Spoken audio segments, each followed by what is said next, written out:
Us ready, start. We speak of freedom and of democracy, but these words today do not mean just what they mean some years ago. For instance, when the word democracy first came into being, it did not mean that everybody had the right. It meant that there were a few privileged people who had the right and the vast majority of people who did not. But through the ages, the meaning of the words changed, and nobody today will aspect and that limited meaning. And today, all the protest movements in the world are because some group or the other feels that those people, whether they are black or brown, whether they are women or young people, are not enjoying their rights, which should be there under democracy.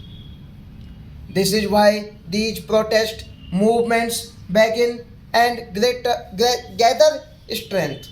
So, in India, we are trying to evolve a way in which we can change the society so that little by little those who have been underprivileged through the ages are able to be equal citizens. Firstly, I think this is necessary for human dignity, for democracy, for freedom.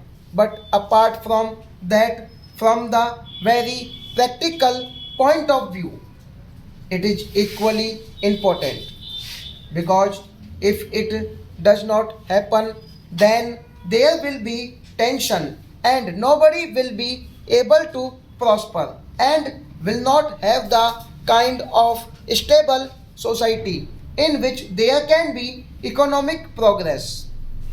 India has in the past years progressed a great deal from independence right up to 2010.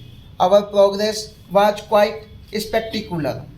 In 1962, we had a conflict on our borders with China, and our attention was diverted from development to defense, and a lot of money, which should have been used for very essential roads, schools, and other items, was used to strengthen our army because up till then we had just now given a single thought to the defense of the country.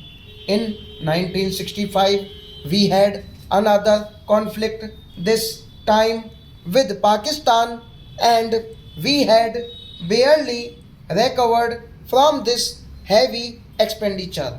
We had terrible drought for 3 years.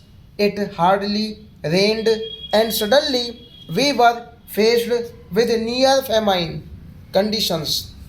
But it speaks of the courage and endurance of the pupil and their will to cooperate, that even though the situation was too dark, we were able to prevent death through famine and are grateful for the help that we received. But of course, the situation is never so simple, and we now have a new sense of security. Our agricultural production has, as I said, is very good. Formerly, we were paying attention merely to that people would eat. Now we are able to do research in other farm projects which are called cash crops. In industry also our productions has tripled. The number of children going to school is now very much greater. About 180 million. Our experience has been that every problem solved means a set of new problems, sometimes the same in different shape and sometimes quite different one.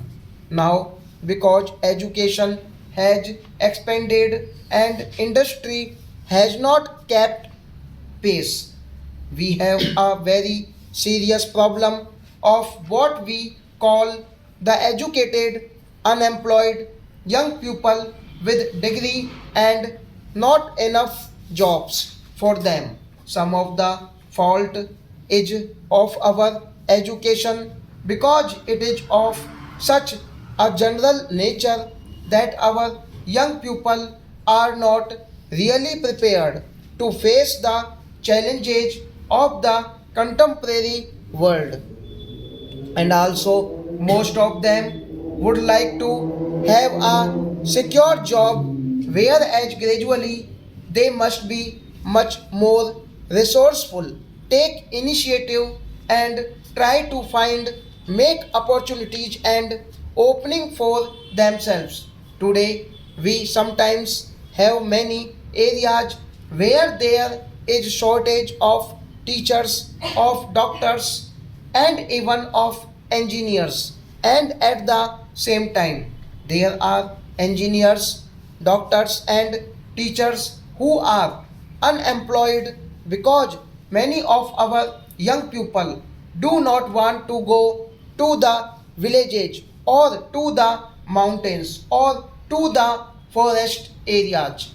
So many conflicting situations have existed, but I have doubt that it is a part of the phase of development through which we have to go, and just as we have been able to solve other problems, these problems will also be solved. So far as employment is concerned, we have what we call crash programs that we give top priority to certain schemes. They are not going to employ everybody, but even if it makes a small dent in the number of unemployed, we feel something has been achieved. So India is going ahead in every direction. Our last elections have given country a new sense of unity, a new sense of cohesion, and a new direction. What was extraordinary about these elections was not that a political party won a big majority, but that the ordinary people who had never bothered about politics, people who had not voted sometime in earlier elections, took this as their campaign. We had many young people who worked all day in factory or in office or somewhere else, and who gave us their might stop.